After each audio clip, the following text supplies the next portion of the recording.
from lovely Maple Grove, Minnesota, and 6footmama.com. This is Still Growing with Jennifer Ebling. Still Growing is a gardening podcast dedicated to helping you and your garden grow. Hi there, everyone, and welcome to Still Growing, and thank you for listening. I'm your host, Jennifer Ebling. Well, I want to begin by welcoming new members to our listener community. That's the Still Growing podcast group on Facebook. And new members this week include Kim Wannett and Bethany Pickard. So welcome, you guys. And if you really like the show, I'd like to invite you to join the Still Growing podcast group as well. It's on Facebook, and it's a great place to ask questions. You can share your own garden stories and interact with the great guests that are featured on Still Growing and connect with other listeners of the show. And here's the secret. It's also where I post all of the really awesome garden giveaways and promotions from my guests and sponsors for my lucky listeners. And this week, our lucky listener that won the Gardener's Bible that was written by author Shelley Cram is Deb Verwolf Vorhorst. So congratulations, Deb. Shelley will be sending you a copy of the Gardener's Bible, and I know you're going to love it. Shelley did a fabulous job writing this devotional gardener guide to the Bible. So thank you to Shelley for offering your Gardener Bible for the giveaway. And congratulations, Deb. Well, the Facebook group is also where I curate content for listeners during the week. And I'll give you a sampling of some of the things that made it in the Facebook group this week. First up is an incredible time-lapse video from Planet Earth 2. And this was posted on thiscolossal.com.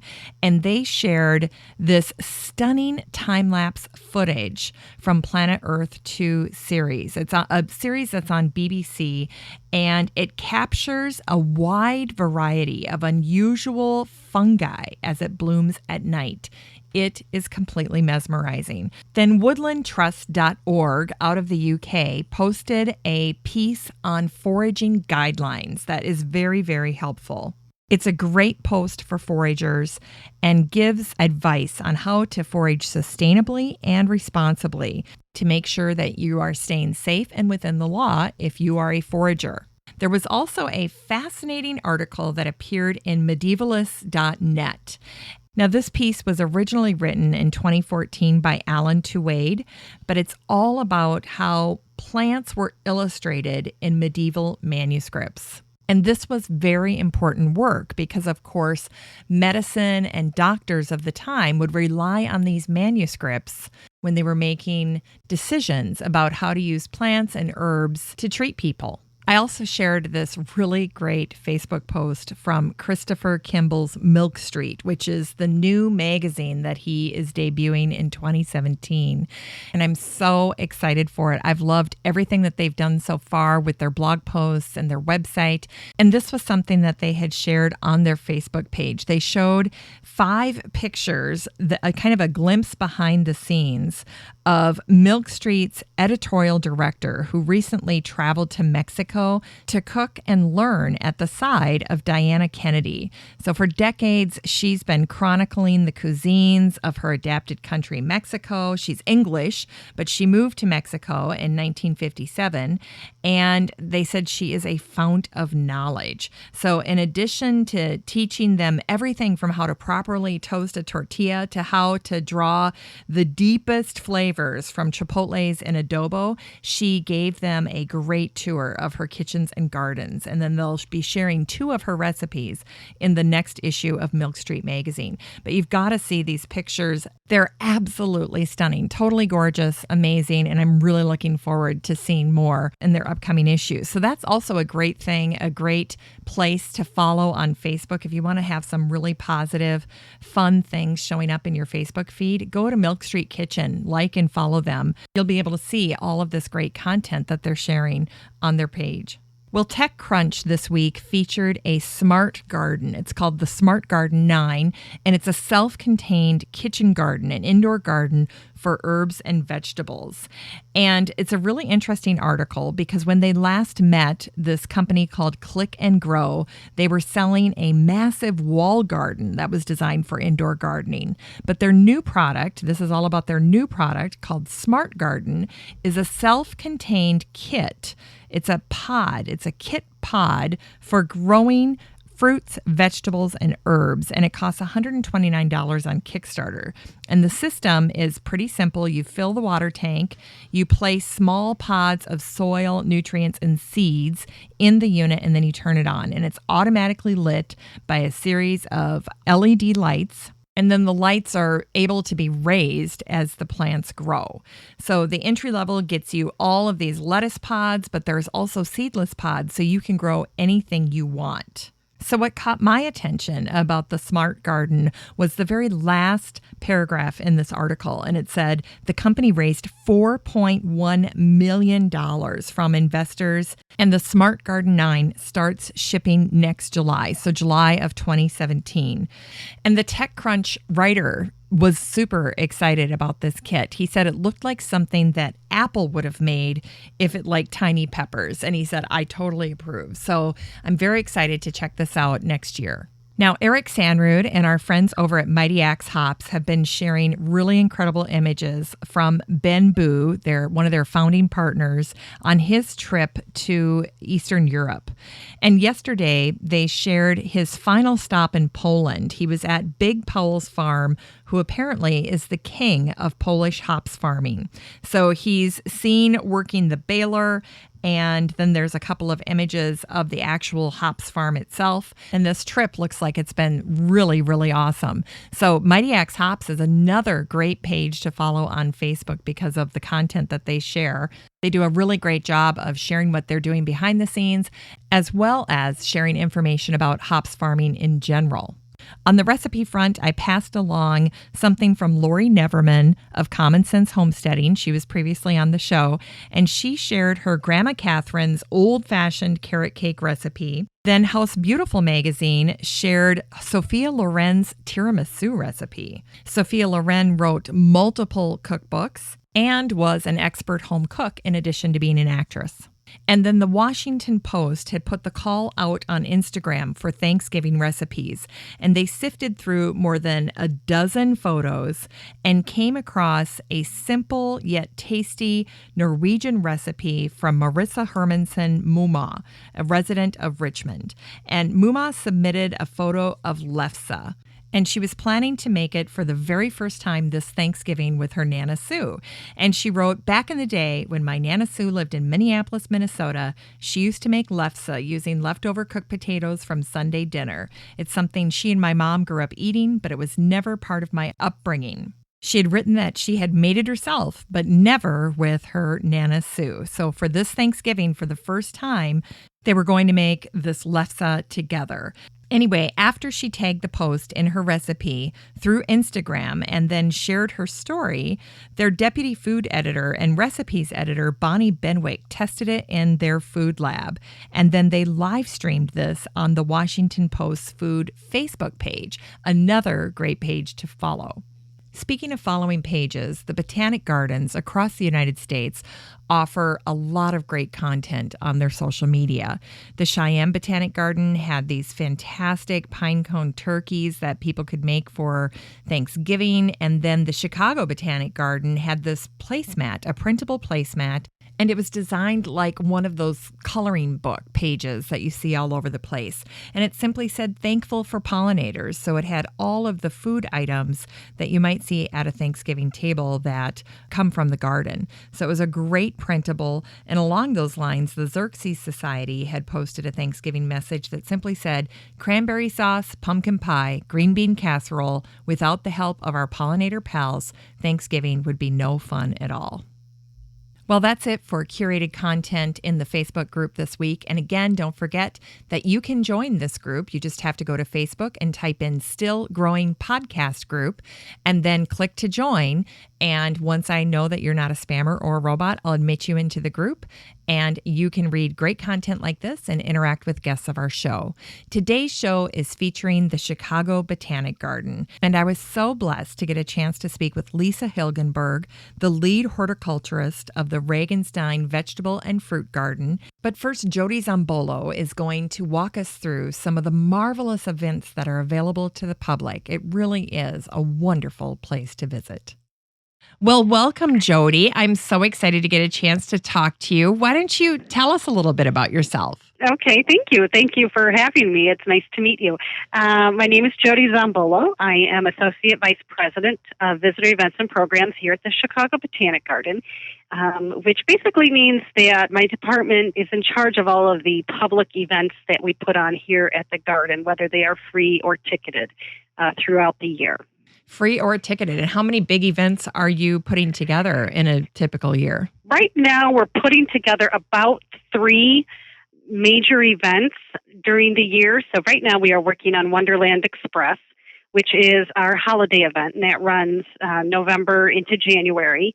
And then once that is completed, we start putting up our orchid show, which is our winter event. So the garden is an all-season destination, and it's a perfect way to get people to come in out of the cold and enjoy beautiful orchids in February through March.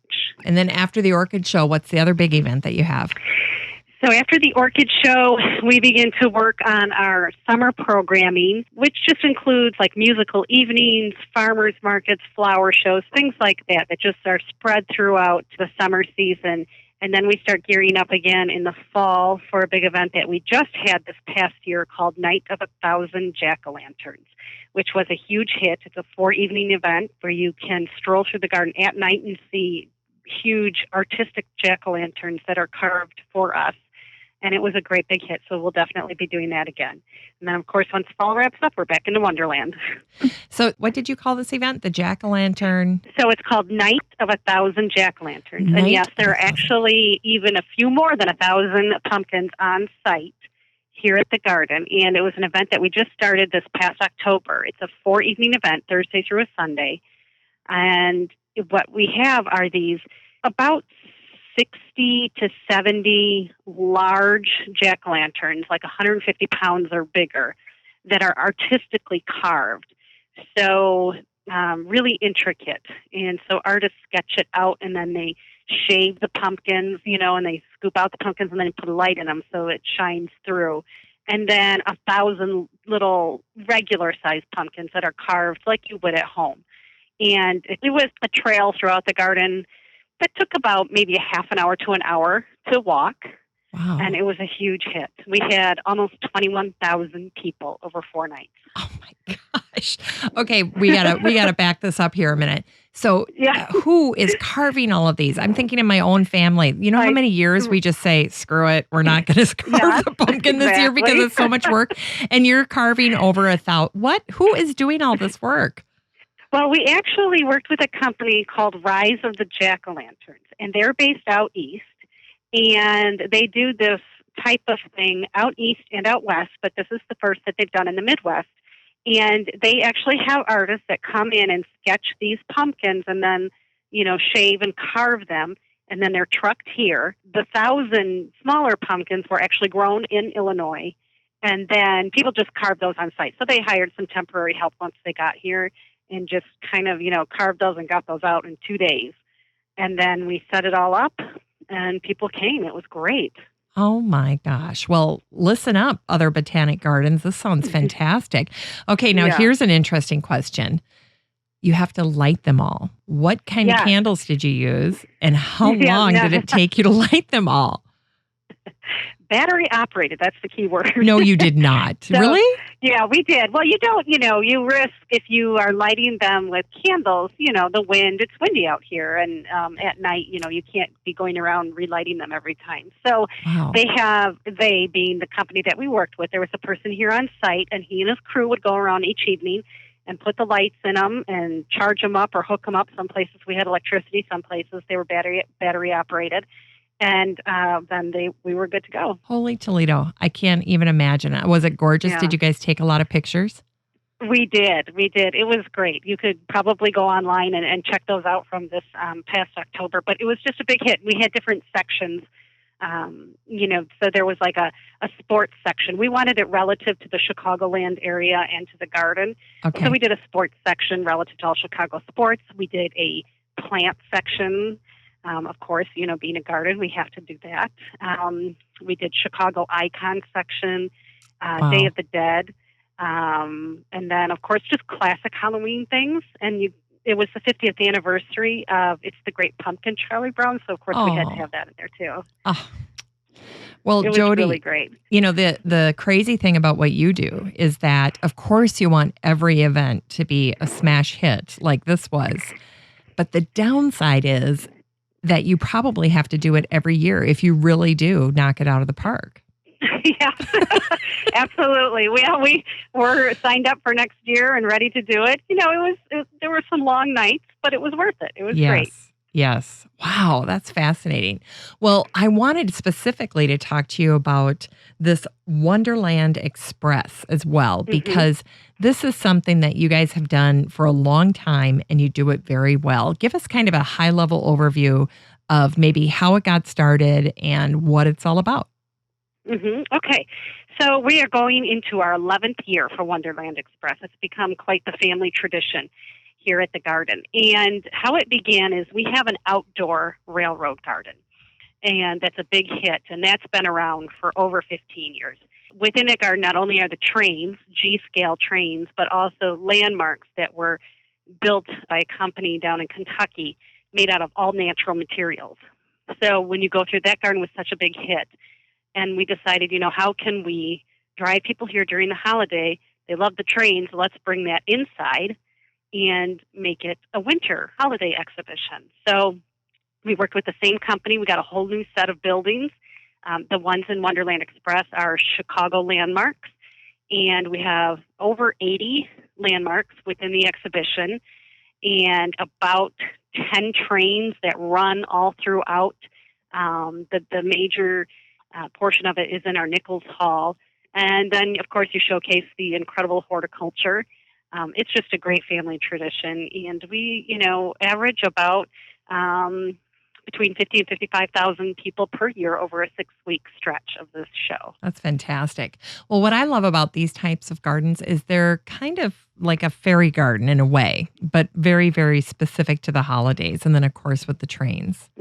Has fairy gardening kind of enabled you to maybe secure materials that you wouldn't have been able to secure in years prior just because it became such a craze? They do. We use the same structures year to year that have been made for us.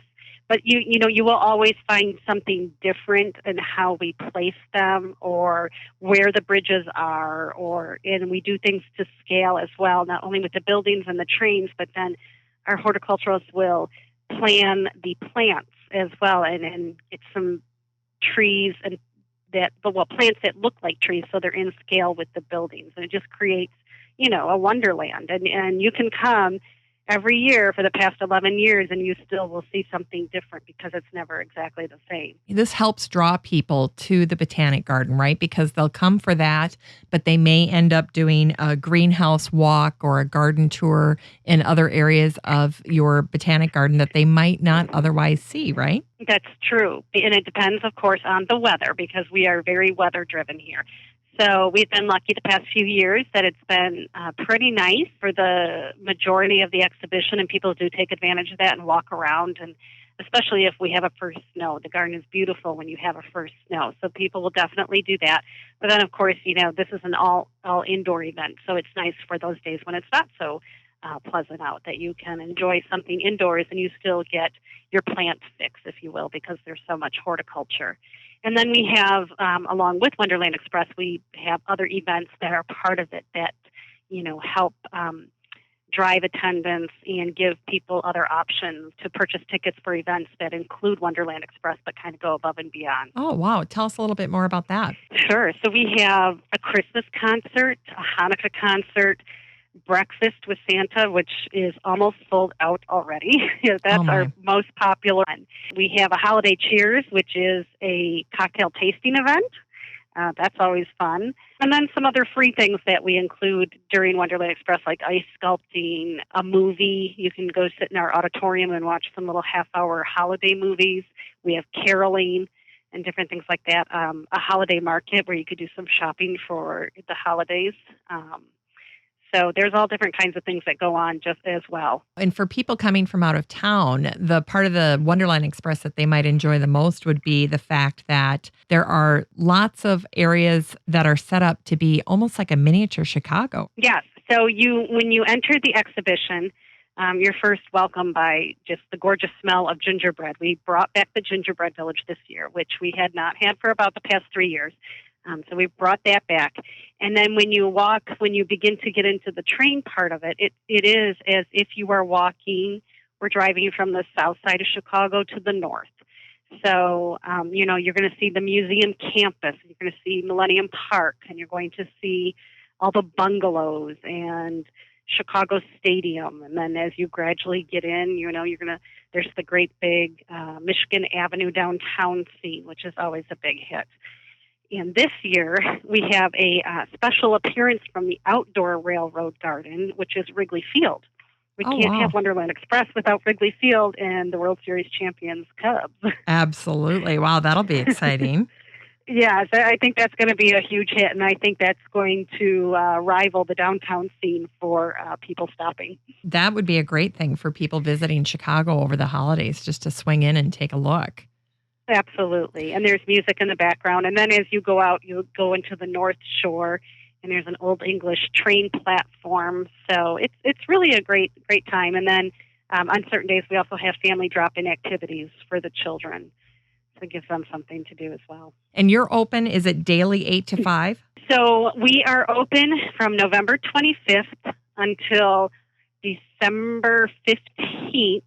From 10 a.m. to 5 p.m. Okay. And then starting on December 16th until January 2nd, we are open from 10 a.m. to 7 p.m. So we're open later during the holiday break. Okay. Well, that'll be great for people to plan. Now, the next event that I wanted to talk to you about is the Orchid Show. Yes. How many orchids are we talking about here? Oh, so we probably have over 10,000 blooms as part of this exhibition. And we are headed into the 4th year of this show. So we're very excited. It was a great hit the first year we did it. It's a great way to get in out of the cold and really enjoy some color and warmth, which is needed during those, long February, March days. And do you partner with the Illinois Orchid Society? So the Illinois Orchid Society is, yes, they're part of our flower show series here at the garden. And so what they do is 1 week during the 6-week run, they do host a show and sale. But they are also participating each weekend. Their volunteers come in and they'll show you how to repot an orchid and things like that. And they'll also volunteer and answer questions back in our greenhouse area where the majority of the orchids are. So it's a great partnership to have them along. And do you sell orchids during the orchid show? So we do sell orchids. On the weekends, we have an orchid show marketplace.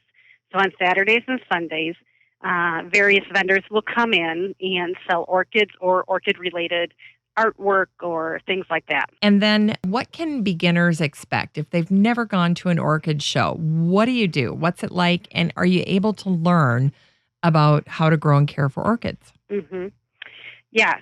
So we do great interpretation as part of our orchid show because we also want people to learn. We not only want them to enjoy the color and the warmth and everything like that, but also to learn about orchids and conservation and what we're doing here at the garden to help with that.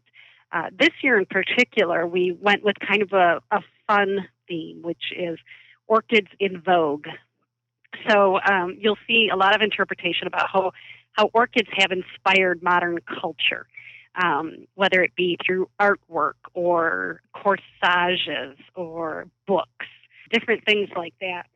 But you'll also, again, learn about conservation and things like that with the orchids. So it's going to be really neat and how, looking at all those different aspects of how much orchids have played a role in the media and culture. I have a friend who's also a garden blogger and photographer. She just started her fine art photo gallery this past fall, and her name's Beth Billstrom. And one of the things that she loves to photograph, that she's very passionate about, is orchids. Do you have some type of collaborative effort where you're working with photographers and orchids, because they seem to be a natural photography subject? Yes, they do. And it's funny when we the first year we did this, how many people would come through with either, like a high-tech camera or just your phone, and everybody was taking pictures. So I think it just lends itself to that.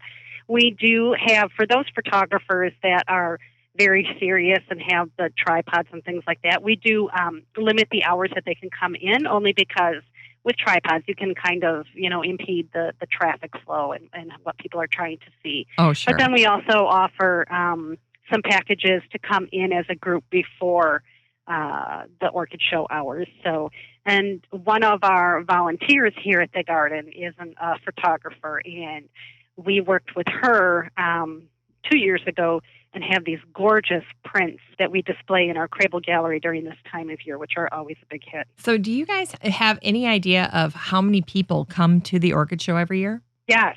This year, actually, we are extending the orchid show by 2 weeks. So in the past, it's only been 4 weeks. But because we figure, the weather's still, not the greatest, spring hasn't come, why not extend it another 2 weeks and offer people a longer time to come, or even to come back if they came in the beginning? So we're expecting probably about 36,000 people to come through over that 6-week period. That's a lot. Yes. Is that considered a successful orchid show by other botanic garden standards? I think so. I mean, it's successful for us. The one thing we do want to do eventually is we're having a campaign to build new greenhouse production greenhouses, so that we can produce our own orchids, have more rare orchids as part of the show, which we currently do not have because we cannot grow our own. So eventually that will happen, over the years. And so it'll be continually changing. But yes, it's a successful program. Absolutely. Wow. And I see that you actually have an orchid show photo contest for your visitors. Yes, that would be our online people. So I know that I think is somehow done through our website, and you could submit the photos that you take. And I think we do that with other just regular garden photos as well during the different seasons. So we're always trying to encourage people to share their photos with us, because it's just a great place to photograph. Well, TripAdvisor gave both these events 5-star reviews, so they must be very beloved by people who have attended these events in the past. Oh, great. So that's so nice to hear. Yeah, I think so. I think we do a good job, and I think people really love it. And, we just continue to build upon it and to make it an enjoyable experience for all of our visitors. Thank you so much for your time today, Jodi. The Wonderland Express, the Orchid Show, and hey, even the Night of 1,000 Pumpkins, right? For next year. Exactly. That's great. All right. Well, encourage people to swing on by and check out all of these wonderful events at the Chicago Botanic Garden. And Jodi, if people are looking for more information, how do they find that out? Where should they go? So the best place to do that would be our website, which is www.chicagobotanic.org. And you can go there and find hours and information, ticket prices, dates, everything like that. That's great. And can they get tickets ahead of time if they want to be proactive? Absolutely. Buy online. It's very easy, and it's a great way to get that planned and know that you have it secured. Love it. All right. Thank you so much. Great. Thank you. All right. Thanks for your time. All right. Bye-bye. All right. Bye. Well, that was a lot of great information from Jodi Zombolo, the Associate Vice President of Visitor Events and Programs at the Chicago Botanic Garden. And now here's my interview with Lisa Hilgenberg. Lisa is the lead horticulturist of the Regenstein Fruit and Vegetable Garden. At Regenstein, visitors learn about the very best berries, large fruits, vegetables, and herbs for Chicago gardens, and also the most effective gardening methods to grow them to perfection. Lisa and I talk about all of this and more during our chat. Well, welcome, Lisa, to the Still Growing podcast. Yes, I'm happy to be with you. And I am standing in a room full of only cinnamon ornaments that will be part of our Wonderland Express exhibit at the Chicago Botanic Garden. I'm a fellow Minnesotan, which is great. I love thinking about Minnesota. I'm so proud to be from Minnesota, and I'm really a true Midwesterner. I grew up in Edina, and I went to Gustavus Adolphus. I grew up very close to nature and being surrounded with beauty, and I love the state of Minnesota. You would live in Chicago now, though, right? Yes, indeed. I live, the Botanic Garden is located about 27 miles north of Chicago, north of the city, and we're very close to Lake Michigan. So while we tend to be close to Zone 6, 5B, Zone 6 gardening zone, we're about, 9 blocks from the lake in Glencoe, Illinois. Okay. Well, how did you end up working at the Chicago Botanic Garden in 2010? Specifically, you're the lead horticulturist of the Regenstein Fruit and Vegetable Garden in charge of over 50,000 vegetable plants. Well, I raised a daughter here in the north suburbs of Chicago, and she went off to college, and I decided to go back to school. And, I have sort of agrarian roots from Minnesota and Iowa. I grew up with grandparents that both had farms, century farms, as designated by the Department of Agriculture in each one of those states. I grew up spending the summers at my grandparents' farm in Iowa. And I learned how to grow vegetables. I learned how to be outside and be part of nature. And we used to bring those pumpkins back to Edina and give them to our neighbors. And I've always found great satisfaction and pride in growing vegetables. And so it was the natural step. I've been sort of a North Shore gardener. I've had some beautiful perennial beds and some roses, a lot of boxwood. And I decided, I needed to further sort of a passion that I had. So she went to college. I went back to school and obtained a professional horticulture certification, kind of coupled with my college work in geology. Oh, wow. And came on board at the Chicago Botanic Garden. I've been here 7 years. I've been in charge of the fruit and vegetable garden for 5 years. So Okay. I guess I'll be going into my 6th growing season here. Wow, 6th growing season. Does it seem like it's been 6 years? Yes, it does. That's a lot of work. It's a lot of work. Well, Lisa, why don't you welcome us to the Regenstein Fruit and Vegetable Garden today? I was thinking that your motto could be Fructus Insulam, which is island of fruit, because I couldn't find a Latin word for vegetable. Yes, welcome to the Fruit and Vegetable Garden. The Latin word, I did do a little bit of looking up here. Vegetar means to enliven. And Okay. There's an old French word for vegetable from a Latin word that means to live and to grow. So that's exactly what we're doing here in the Fruit and Vegetable Garden.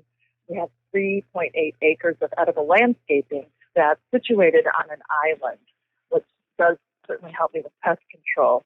We're growing one of each type of edible plant that can be grown in the Midwest.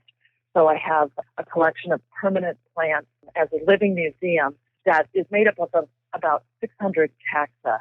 And that collection ranges from stone fruits and apples to small soft fruits, including currants and strawberries and gooseberries. And we have lots of different grape cultivars, both wine grapes and table grapes. And then along with that is an annual vegetable program that has us planting about 50,000 annual vegetable starts each year in 3 successions of planting, spring, summer, and fall. So in the spring, you might see enormous hanging baskets of edible plants, vertical wall growing in cold frames, certainly growing in the ground. And then summer finds us planting all the warm season crops, tomatoes, eggplant, squash. So we try to have one of everything for Midwest growers. And we try to display those plants in ways that will empower people to grow it using different methods in their home gardens or small market farms. And we harvest about 6,000 pounds of produce from the vegetables. I have a couple of orchards as part of that 4-acre island. So I have an apple orchard of 40 different cultivars. And I have a stone fruit orchard that's brand new that I've been working on designing. There's a circular walk that goes around the whole perimeter of the garden. The Chicago Botanic Garden has a wonderful app that will guide you on a tour and note points of interest, plants of interest. You can check out what's in bloom, and I encourage everyone to download the Chicago Botanic Garden web app before they come. Okay. If you can grow it in the Midwest, we'd like to have one of them. So that's what we're trying to do. We're trying to diversify our collection and as a living museum on display for we have over 1 million visitors a year. So welcome to the island. That's amazing. Now, you mentioned going to your grandparents' farms in Iowa. Where were they at? So my mother's family is from southwestern Minnesota, and that farm is now part of a heritage farm project. And so it's been preserved. It's close to Westbrook, Minnesota, kind of in that big snow belt of Minnesota. My father's farm that we still have in our family after 135 years is in Forest City. So that's in Winnebago County. And that's where I grew up, really spending some time in the summers, learning about taking care of the animals, riding on the tractor, planting pumpkins with my grandfather. I bet our paths have crossed a few times. I know I went to Gustavus for a year, and then I'm from southwestern Minnesota. I grew up in Worthington, and my husband did as well. Yeah, so small world, Lisa. It is a small world. In fact, my mother has been to, I'm sure I've been to Worthington over the years. Oh, I'm sure you have. Yep, southwestern Minnesota, and you nailed it. It is Snow City. I have so many pictures growing up of standing there looking like the little boy in that Christmas story, and I'm bundled in my snowsuit, and you can only see my eyes, and there's just snow all around. So tremendous snow belt in there. I remember walking on the clothesline. Yes. In the snowbank. I remember just there being so much snow that people couldn't get out. Yeah. Really amazing. Yeah. Very different. People can't even imagine this, but it is why some of the perceptions of Minnesota exist is because of these pockets where the weather can get so terrible out on the prairie. But, this fall we are having, they just said on our local television station, this is the latest fall, longest, warmest weather that we have ever had in Minnesota. So people still have not put their gardens to bed here. We're still hanging on. I have a ginormous concrete planter out front with all my annuals in it, and they're just happy. I've got geraniums and all kinds of things in there, and they're just going to town. They look like they're brand new still. So it's amazing. It's amazing. You are in this specialized part of the Chicago Botanic Garden, but the history of this place goes back so far.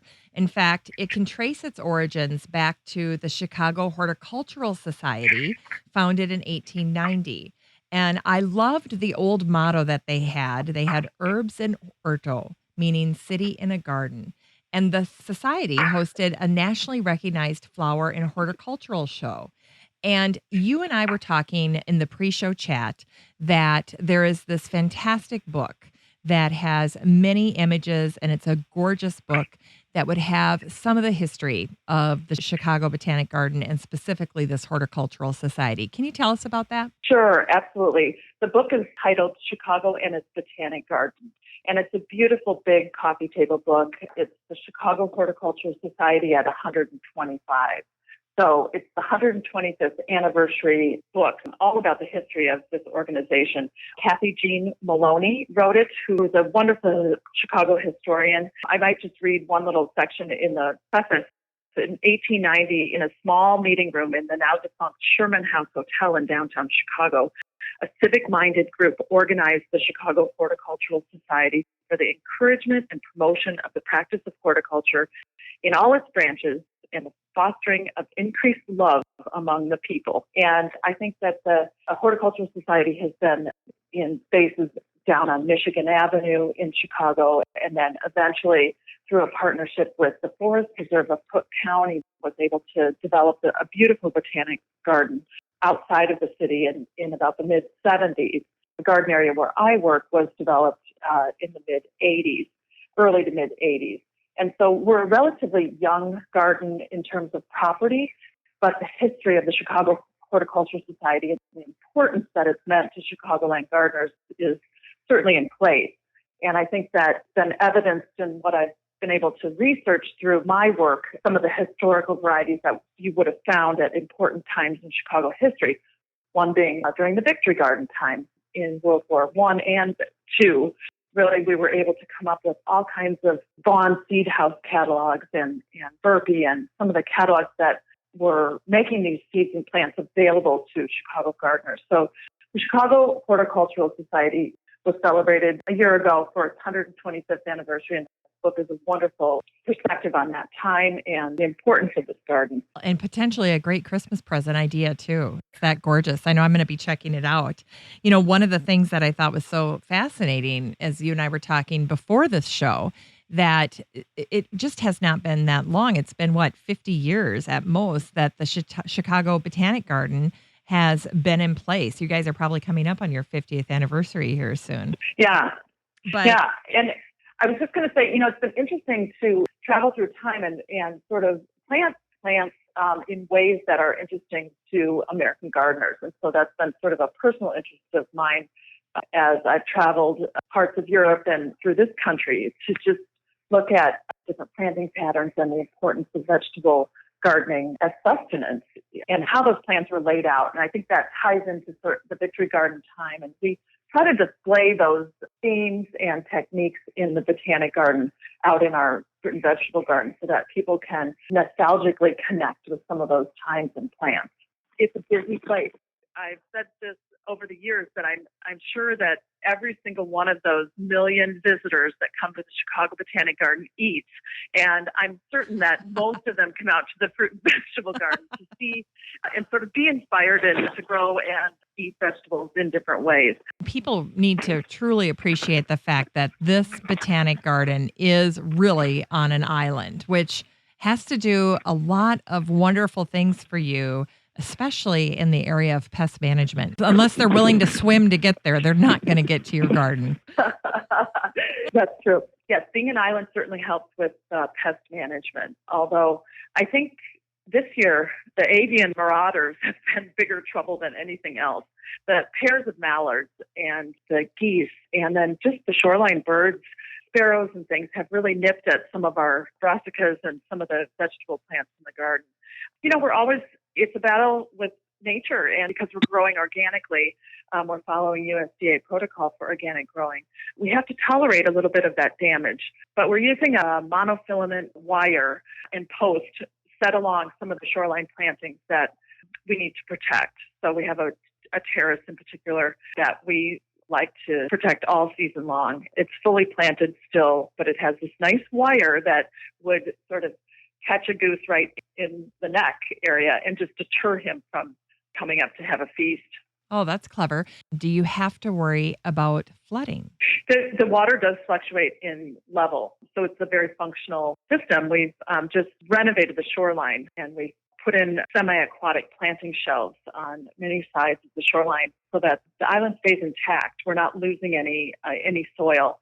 And what that does is also sort of deter some of the birds and certainly creates nesting places. But in a way, some of the taller plants can help deter some of the pests. Sure. So we've had a muskrat that's been problematic. He's been eating some of those shoreline plants. But we do tolerate a little bit of that. It's so much fun to see them, and it's great for Chicago to be able to see that sort of natural wildlife. There was this lovely post by Katya Sabin about meeting you at the garden in wintertime. And I know that you do a lot of work with the garden bloggers that are in the Chicago area, inviting them in and showing them what you've got going on. But you shared with her specifically how you work with the cycle of nature to handle challenges in the garden, avoiding the quick fix mentality that goes with spraying. Do you have some insights or advice to give home gardeners to get them started down this path? Absolutely. It's a great question, and I think we're interested in sustainability as translated to an urban setting for backyard gardeners, even container gardeners, and we're looking at that sort of from a systematic approach. So we're looking at that beyond organic growing. While we're not certified, we are following USDA protocol for organic practices. But I think we've expanded the sense of sustainable growing a little bit further. And I think just looking at the cause and effect, taking a systematic approach to gardening is something that home gardeners can start to think about. Gardening is so cyclical. There are some just general pieces of advice. And one is very simple: stop spraying.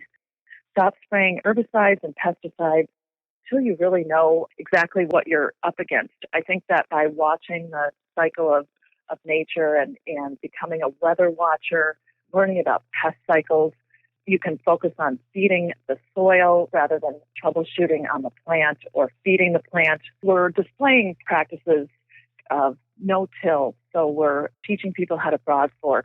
We're building soils through composting, through crop rotation, cover cropping, which we have displayed now. We grow typically 6 or 8 different cover crops, so people know how to select those according to what they're trying to overcome. We have a couple of different composting displays, so people can learn. We have a 3-bin composting method.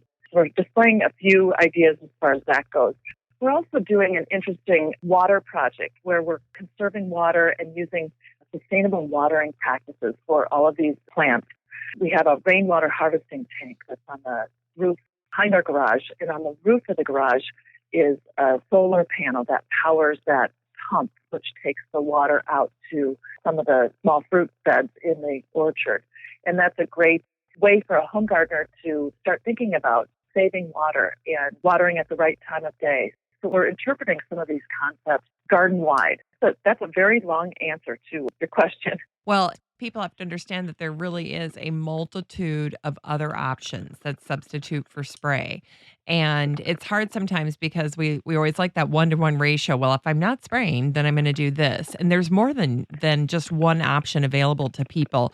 What would be an example maybe of something that you combated in the garden this summer that somebody might have before these better practices maybe reached for spray, and in this case you said, no, we're going to try this? Oh gosh, let's see. We have an entire plant healthcare department that monitors closely what's going on throughout our garden. So we do spray, and we're following that protocol for using biorational pest controls. So those are plant-derived and natural pest controls. Oh, okay. We do have a series of orchard sprays. So I have stone fruit and apple orchards that are on an 8-spray schedule, but all of those Cheerios adhere to the organic protocol. So okay.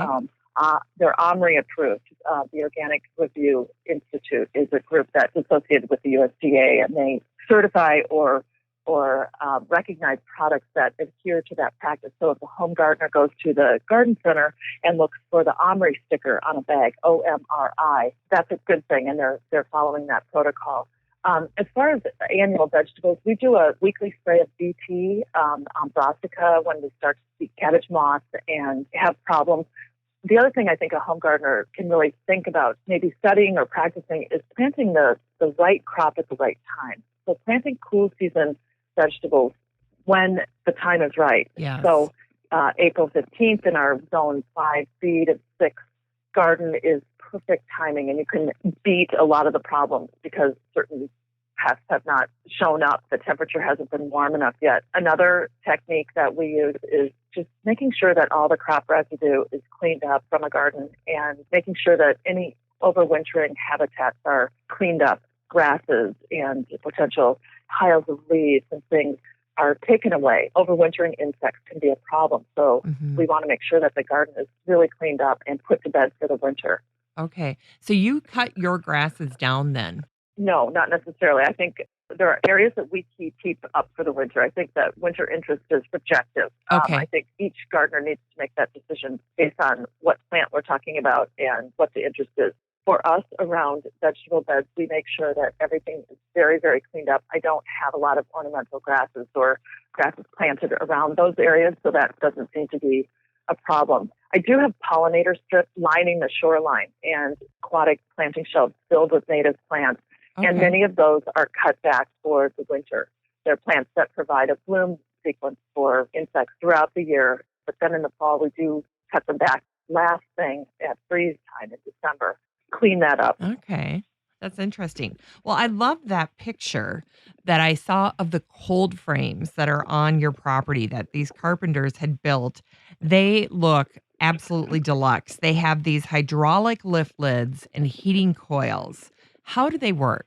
Cold frames are a wonderful technique to growing plants, extending your season, providing protection for your plants. I remember when my father built cold frames in the back of our garage when I was growing up. So it was something that was certainly very useful in Minnesota in your cold garden areas. Yes. I think that generally speaking, a cold frame can be used throughout the year in different ways. So for spring, I mean, it's a place that you could certainly start seed with some bottom heat So I have a little heat coil under about a foot of soil. And then over that is sort of like a mini greenhouse. It's a plexiglass window in a door that lifts up. So it's really just like a lumber box that's on the ground. We can lift the lid. We can see the soil. The heat coil is underneath. So what that does is heats up the soil. Typically, we think of it as being about, a gardening zone or two warmer than you would have outside. Okay. You can expect that you could start some seedlings in the spring earlier than you normally would. So I typically, just from what I've gathered in the last 5 or 6 growing seasons here, is that I can extend my season by about 4 to 6 weeks on either end of our regular gardening season. And in Chicago, that's about 170 days. Okay. So we typically think of October 23rd as our first frost date, and then about third week in April, something like that, as our last frost date. So we can extend that season on both sides. It's good to raise some early crops of lettuce, radish, spinach, maybe some annual flowers could be started there. And then those seedlings can be put out in the garden. You've already got a jump start on your spring vegetable garden. Also, it's a nice place to protect new seedlings that may come up from a greenhouse or that you purchase at a garden center. You can put those seedlings in their plastic flats inside the cold frame, and they're protected from wind, or they're let harden off as the weather becomes warm in the afternoon. You can open the door, and then you can still protect them at night. So it's a great place for that. You can also start warm season vegetables in cold frames as the season moves into April and May. So they're very, very, very useful. You can grow salad greens in the winter. I've stored bulbs that have been potted up for forced bloom. And so you could certainly store containers of bulbs in cold frames. They're a wonderful tool. And you can make them very expensively. I think online there are some resources for, repurposing and reusing old doors with windows in them and building your own. That sounds like a good undertaking, especially to extend that season. Well, you wrote an incredible post called Food for Thought, celebrating vegetables of the 1890s. And it was eye-opening for me to read this article. Could you share your thoughts on this post and why it's important for gardeners to know about seed preservation, as well as maybe comment on where you guys get your seeds for your gardens? Sure, absolutely. So that post was written as we celebrated our 125th anniversary of the Chicago Horticultural Society, and that gave home gardeners the opportunity to see some of the plants that would have been planted in a Chicagoland garden in 1890. We did a little bit of research, and we looked at some old seed catalogs in our rare book room at the Chicago Botanic Garden Lenhart Library. And I was able to find an 1891 Doors and Harrison catalog, and there was an old Burpee catalog, and then Vaughn Seed Store catalogs were just full of vegetables that would have been important at that time. And I was so completely taken with the stories that went along and sort of the utilitarian sense of these plants and how important they were for people. They added spice to their kitchens. They enabled grow celery and parsley and onions and some of the things that were so important in those kitchens. And I think there was a sense of nostalgia that went along with that. I was able to really connect to Chicago history. And to me, that was so appealing. The story of why heirlooms are so interesting and all of that is part of the reason that I'm here as the horticulturalist. I think it's been my passion to sort of follow my agrarian roots, my personal agrarian roots through career. And my grandmother from Iowa came to the World's Fair in Chicago in the 30s, and she drove across, the plains into Chicago, into the big city, and was on her honeymoon, and she attended the World's Fair. There was a tomato that she tasted called Dejana Lee's Golden Girl, and it was the taste test winner for 10 years at the Chicago World's Fair. And she wrote about it in an old diary, and it was the story was so captivating to me that I was able to trace that tomato to Seed Savers Exchange in Decorah, Iowa, and I was able to find a tomato and grow it here. And I've grown it for several years, and it's been absolutely the most interesting story, and it's connected me to my sort of personal history through vegetables. And I think that's really one of the definitions of what an heirloom is, and that's that nostalgia, certainly. We know what heirloom means, and that is that it's an open pollinated plant that can reliably reproduce itself for generations. So unlike a hybrid that is the best qualities of both a mother and a father plant, an heirloom, the hybrid would likely revert back to one of those parents in the second generation. So we're teaching seed saving techniques and selecting the right open pollinated plants for seed saving. And I think heirloom seed preservation is important. It preserves our agricultural history, and it allows us to grow unusual varieties that may not be available, in the garden center. So when you are buying seed for the garden, do you have a specific source or a couple of sources that you go to for seed? And when you're buying the seed, do you focus on heirloom seeds? We grow a combination of heirloom and hybrid seeds. And last year we grew them in a I did tomatoes in an heirloom area. And then I grew them so that visitors could compare them to what the hybrid bed looked like. So it was a very interesting trial. I source seeds from all different sources throughout the country. I have a list of 10 or 15 seed houses, distributors that we work with. So we have lots of events and different contacts in the seed industry. I was just at Johnny Select Seed last year in Maine, and that's a wonderful source of information and highly recommended for the home gardener, Johnny Selected Seed. They provide so much growers information. And so if you're selecting a cover crop or if you're, needing some information about soil temperature and some of the ins and outs of growing, that's a wonderful resource. We buy local, and a local seed house that is, or at least, a Midwestern seed house would be the Seed Savers Exchange. And many of our heirloom plants and seeds are sourced there. Certain crops are better purchased close to home. Sure. Brassicas, things like that. So they've adapted to our climate and our weather and our soil type. I try to spread it around. We use a lot of different seed sources. There is a beautiful series of vertical garden pictures that I've seen that are at Regenstein. Can you help home gardeners who are interested in doing some type of vertical garden? It seems like an overwhelming challenge to most people. What tips do you have for people who want to try to have a vertical garden next year? Sure. Well, building a vertical garden is really simple as lumber, wide, inch by inch landscape mesh or wire, and then landscape fabric. We've just mounted a lumber frame on top of a brick wall, and it's about a foot deep, and we fronted that with a piece of wire, and behind that is plastic that we've cut holes in. And so it is irrigated up through the top, and I can certainly reference a kit or some sort of a drawing if anybody's interested in seeing more detail on the vertical wall. Many of the modern vertical walls have hinged backs so that you can open them, almost swinging them open like a door, and then you can work from the backside as well. We start our plants in the greenhouse in our production facility at the south end of the Botanic Garden. And then those plants come up as 2x2 vegetable starts. So I think plant selection is very, very important. And then we can just plug those plants into the vertical wall. So the vertical method of growing is so interesting. It doubles your garden space. It creates interest on plain walls in urban settings. It's great for a garage wall. So I think starting with a good plan and deciding how you're going to build the vertical wall and then selecting the right plants. I've found over the years that heirloom lettuces and kind of vegetable tapestries look so beautifully grown in a vertical method. So I have 6 different lettuces in the vertical wall now. Deer tongue and Forellenschloss and some of the black-seeded Simpson, beautiful, colorful lettuces grow in cool seasons. In the summer, I love to see herbs in the vertical wall.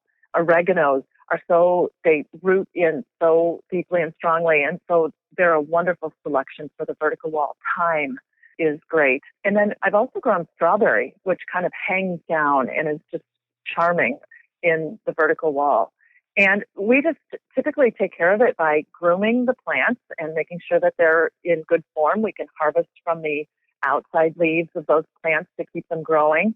And then we water directly in the face of our vertical wall. So we take our time and we water thoroughly and deeply twice a week, probably for the vertical wall, because it does tend to dry out more quickly. Our soil we just use a grower's mix to plug in around each plant. And occasionally, midsummer, we'll put a little bit of compost tucked in if something is loosening. But for the most part, it's really straightforward. Maybe fish emulsion or a diluted foliar feed would be a good thing to think about for midsummer as well. Okay. I was talking to a gardener the other day, and they said, I just think that when you're doing a vertical garden, you should start with the vertical garden horizontal on the ground and give plants a chance to kind of root in before you set them up, and so that they're absolutely vertical.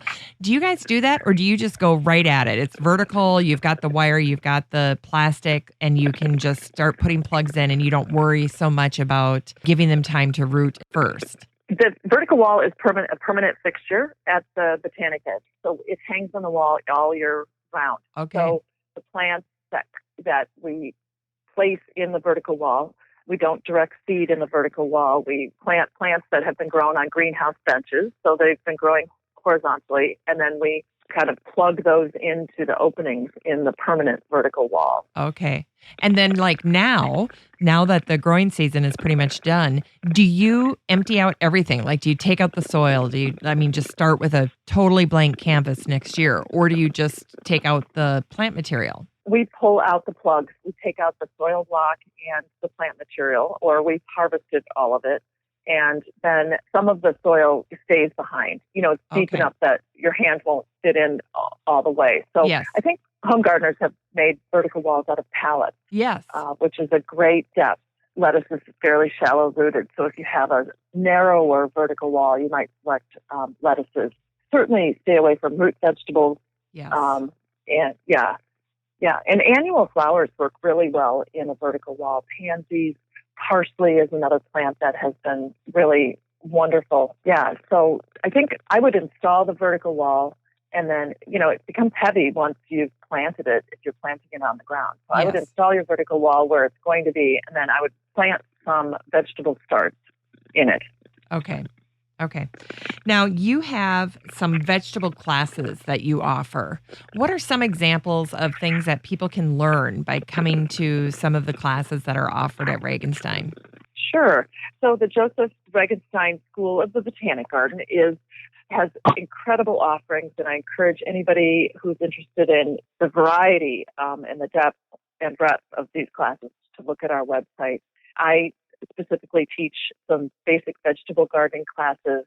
We have some 6-week classes that provide sort of ongoing support for vegetable growers. We've done a few classes that are seasonal, so spring, summer, and fall in the organic vegetable garden sets people up with sort of a coaching experience so that they can plant a spring garden and then they can come back in the summer and they can talk about challenges and successes that they've had. It includes everything from site selection to watering techniques, plant selection, harvesting techniques. We're also teaching some interesting classes this year at our January seed swap, which is the 21st and 22nd of January. We're going to be teaching a vegetable class, just how to grow vegetables. And then in the afternoon, we're going to teach a class about planning your garden for seed saving and what goes into planning your garden. So what are the space constraints? How many of each plant do I need to plant for proper seed saving? How do I seed save? What's proper storage technique? We're going to cover it in that Planning Your Veg Garden for Seed Saving, which is exciting. I also have a class that I taught last year and will be teaching again this year that's just specific to strawberries.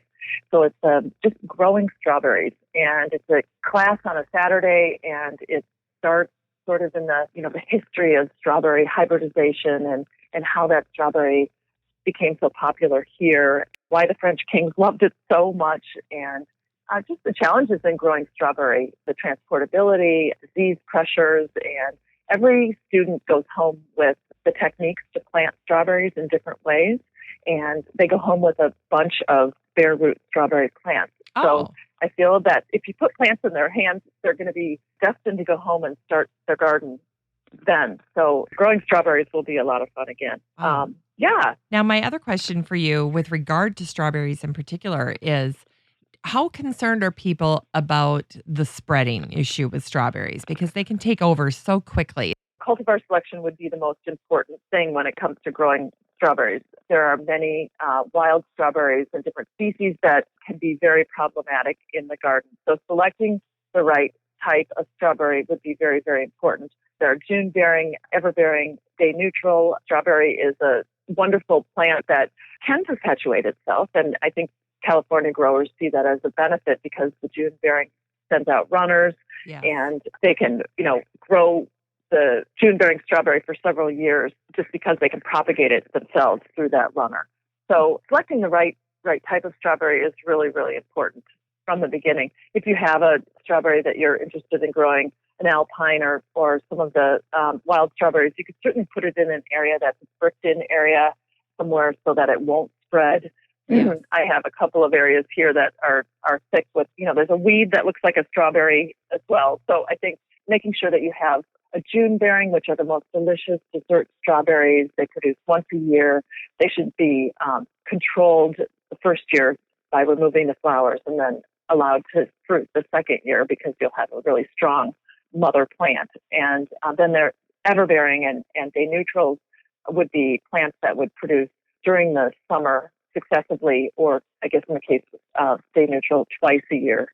Plant selection is really important. And they seem to be very popular, strawberries, in the industry these days. I know that some of the seed companies have new cultivars that are very easy to grow, and you can find out a lot of information on plant labeling and then all the web apps and things that people are offering as plant support with, new releases like a strawberry. I love that. Well, and I always love seeing the kids, their reaction to a strawberry that's blooming, a strawberry plant that's in bloom, because they're always so blown away that beautiful little flower is going to turn into a strawberry. They're so pretty, aren't they? They're so pretty. Absolutely. They're just the beautiful plants.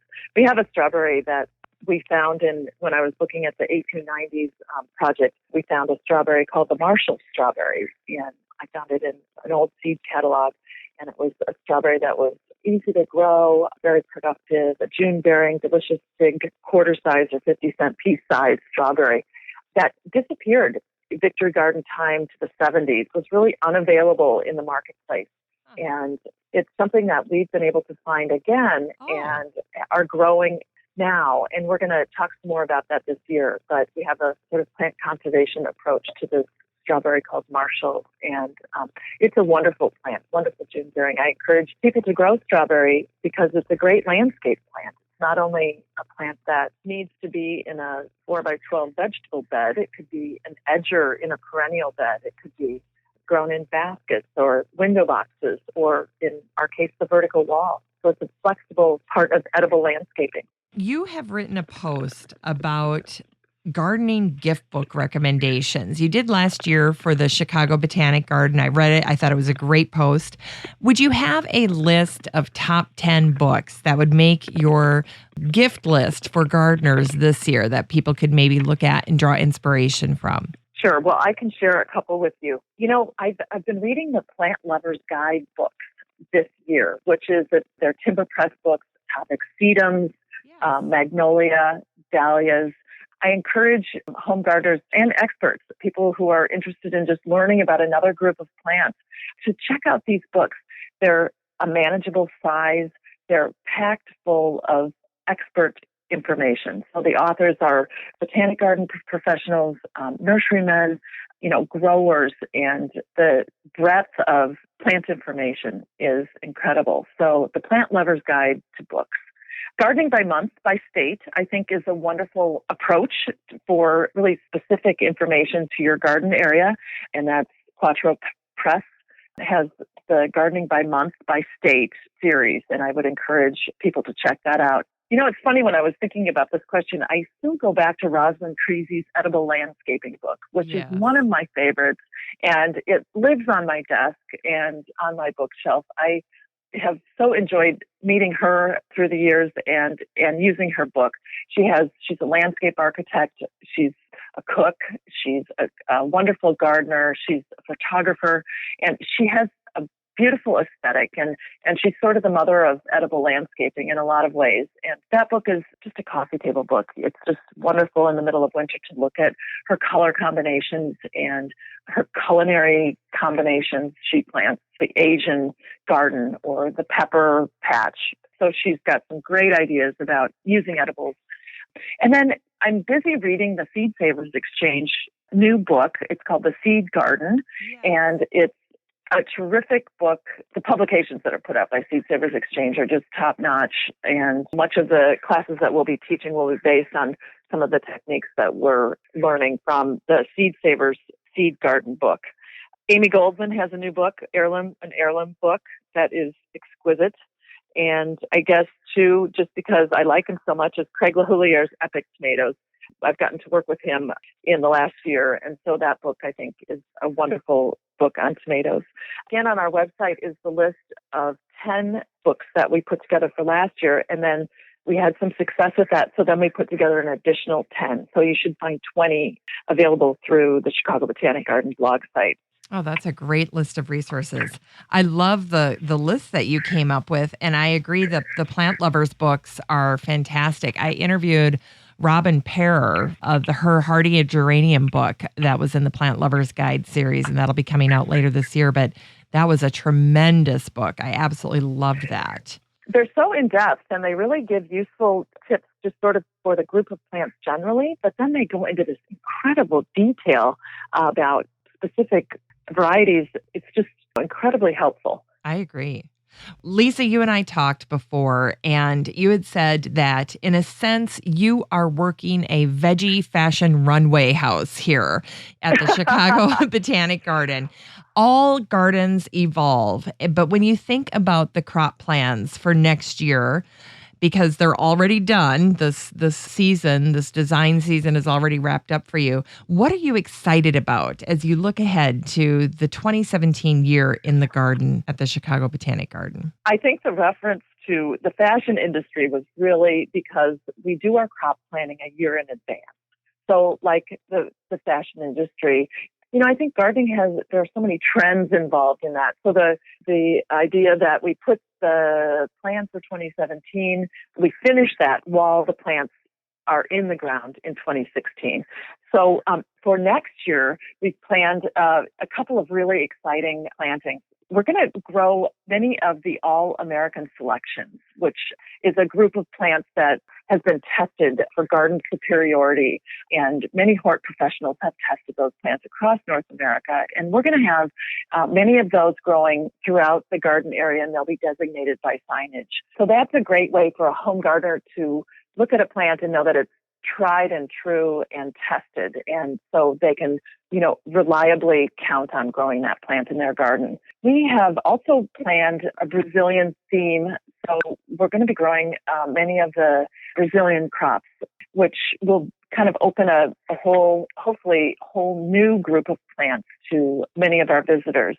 I don't know if I've mentioned this before, but sometimes on the weekends you hear 12 different languages spoken. So that international connection, that cultural connection we have to plants is important, and it's something that we really cultivate and are interested in. So we're planting Brazilian crop, and Brazil is the second largest producer of soybean in the world. And so we're going to be looking at soybeans, which seems common to a Minnesotan, but for many people it's not. So that'll be fun. I'm going to try my hand at sugarcane, which will be quite a challenge. And for people to be able to see what that plant looks like, we've been able to obtain some cuttings from the United States Landscape Arboretum, which is very exciting. It's in Washington, and so we're really looking forward to growing sugar cane. There are many root vegetables, tobacco, coffee. So we're excited about the Brazilian crops, and that'll be a garden-wide celebration of those crops and some of the landscape architects' designs. And then, again, we're planting that succession of plants. So what you see in our vegetable garden is what home gardeners should be thinking about for their garden, and the timing of that. We're leading people through the gardening season by the timing of our crops. So we'll plant spring, summer, and fall, and we're always excited. I've just had a trip to England where we've looked at many vegetable techniques that are exciting to translate for home gardeners here. So come and see us. Wow. And people should definitely come and check out the seed swap that's happening January 21st and 22nd, as you mentioned. Can you give us a quick overview of just how fantastic this event is? You and I chatted about it before. There's a lot that goes on in those 2 days. That's true. We've expanded it for a whole weekend because of the popularity of it in years past. We've typically held it just for one day.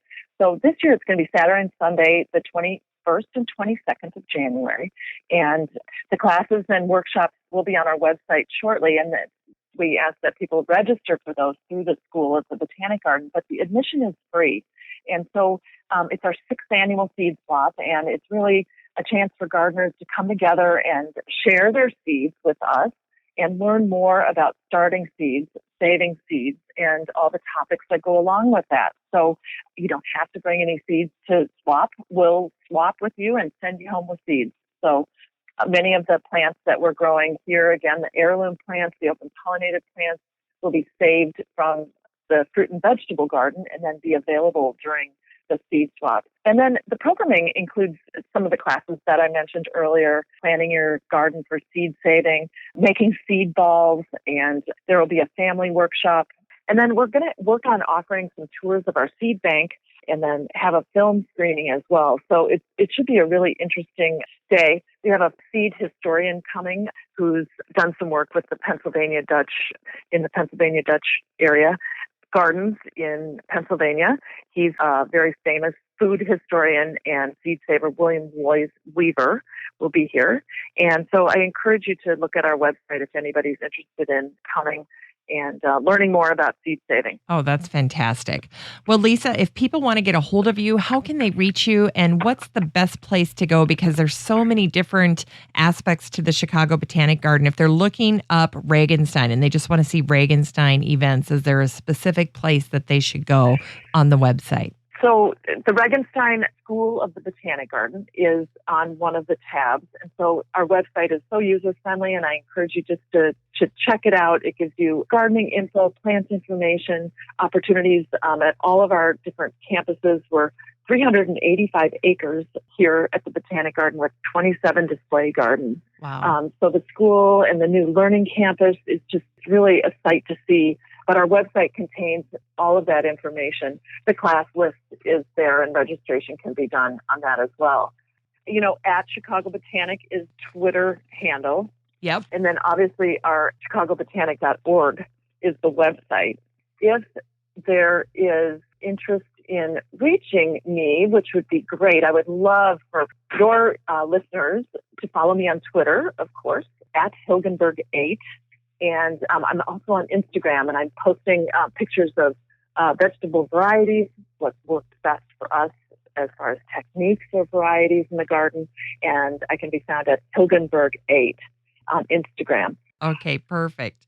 Well, Lisa, I want to thank you for your time today, all this generous information, and really encourage people to visit the Chicago Botanic Garden the next time they're in town. Okay, good, Jennifer. Thanks so much. Hey, thank you, Lisa. Have a great rest of your day. Thank you so much. It was a pleasure. Well, that's it for the show today. I want to thank Jodi Zombolo and Lisa Hilgenberg of the Chicago Botanic Garden for being my guest today.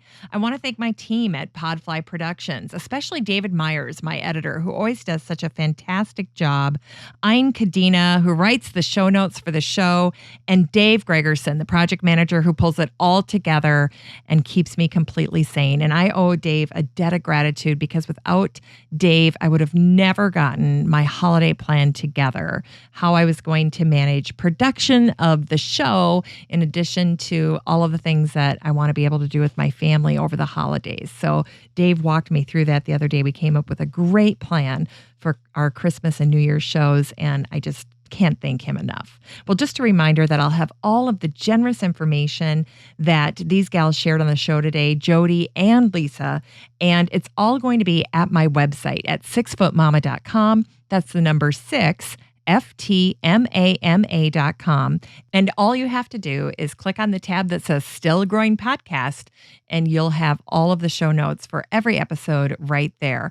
Don't forget, there will also be a tab at 6footmama.com where you can gain access to the Facebook group. So if you're having a hard time trying to find it in Facebook, it's called the Still Growing Podcast group. You can look for it in the search bar on Facebook, or you can go to my website at 6footmama.com, and there will be a tab there that says Facebook group. And all you have to do is click on that tab and it will take you right into the group, and then just ask to join. And once that I verify that you're not a spammer or a robot, I'll admit you into the group. So I would love to see you there. Don't forget that it's a great place where you can share your own garden stories, pictures of your garden. You can ask questions, things that you're maybe looking for more information about, especially if you hear something on the show and you want to reach out to a guest and see if they have additional insight that they can offer you.